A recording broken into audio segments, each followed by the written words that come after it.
Mission educare YouTube চ্যানেলে তোমাদের স্বাগত।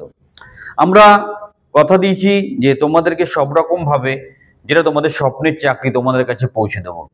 বিএসকে নিয়ে এই চ্যানেলের প্রচুর সাবস্ক্রাইবার পাগল যে বিএসকে এর আপডেট দিন, বিএসকে এর খবর কি আছে। তো বিএসকে এর আমরা একটা বিশাল বড় লিস্ট অলরেডি তোমাদের কাছে পৌঁছে দিয়েছি।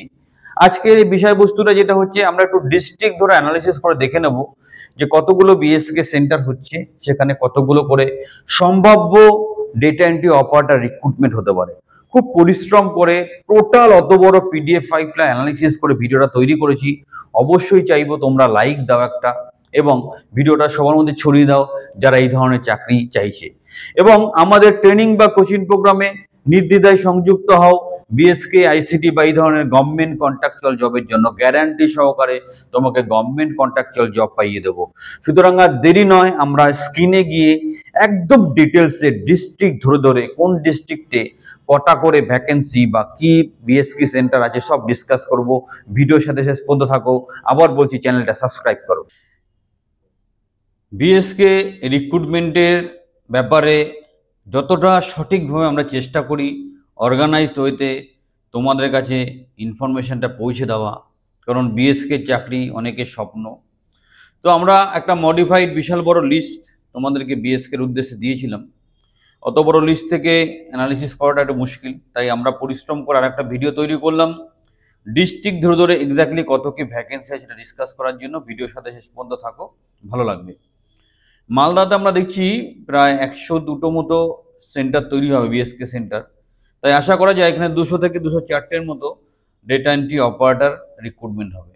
তারপর উত্তর দিনাজপুর 100টা সেন্টার, তাই 200 জন আশা করা যায় ডেটা এন্ট্রি অপারেটর বা ডিও রিক্রুটমেন্ট হবে। যদি পূর্ব মেদিনীপুর দেখি 140টা সেন্টার হলে 280টা অপারেটর রিক্রুটমেন্ট হবে। যদি পশ্চিম মেদিনীপুর দেখি 140টা যদি সেন্টার তৈরি হয় তাহলে 280 জন রিক্রুটমেন্ট হবে।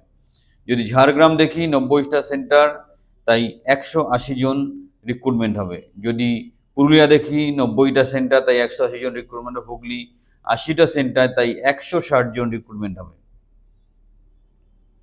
নেক্সট মুর্শিদাবাদে দেখছি 80টা সেন্টার, তাই 160টা রিক্রুটমেন্ট হবে।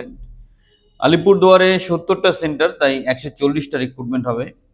সাউথ 24 পরগনায় 120টা সেন্টার, তাই 240টা রিক্রুটমেন্ট হবে।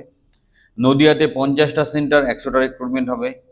বীরভূমে 80টা সেন্টার, তাই 120টা রিক্রুটমেন্ট হবে। নেক্সট নর্থ 24 পরগনায় 120টা সেন্টার, তাই 240টা রিক্রুটমেন্ট হবে। জলপাইগুড়ি 30টা সেন্টার, তাই 60টা রিক্রুটমেন্ট হবে। দার্জিলিং 30টা সেন্টার, তাই 60টা রিক্রুটমেন্ট হবে। দক্ষিণ দিনাজপুর 40টা সেন্টার, তাই 80টা রিক্রুটমেন্ট হবে।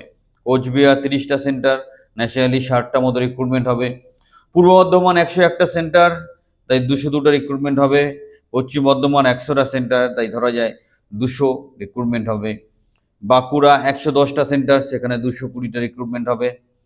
হাওড়া 110টা সেন্টার, 220 রিক্রুটমেন্ট হবে। কালিম্পং 20টা সেন্টার, 40টা রিক্রুটমেন্ট হবে। আর সবচেয়ে প্রত্যাশিত যে ব্যাপার, লিঙ্ক কবে আসবে? আমাদের যদি অ্যাজাম্পশন সব ঠিক থাকে এই মাস শেষের দিকে অ্যাপ্লিকেশন লিঙ্ক আসছে। সবাই তৈরি হয়ে যাও যারা সঠিকভাবে বিএসকে চাকরি চাইছো, আমাদের কোচিং বা ট্রেনিং প্রোগ্রামে সংযুক্ত হও। গ্যারান্টি সহকারে তোমাকে যে কোনো গভর্নমেন্ট কন্ট্রাকচুয়াল চাকরি পাইয়ে দেবো। সবাই ভালো করে প্রিপারেশন করো। All the best.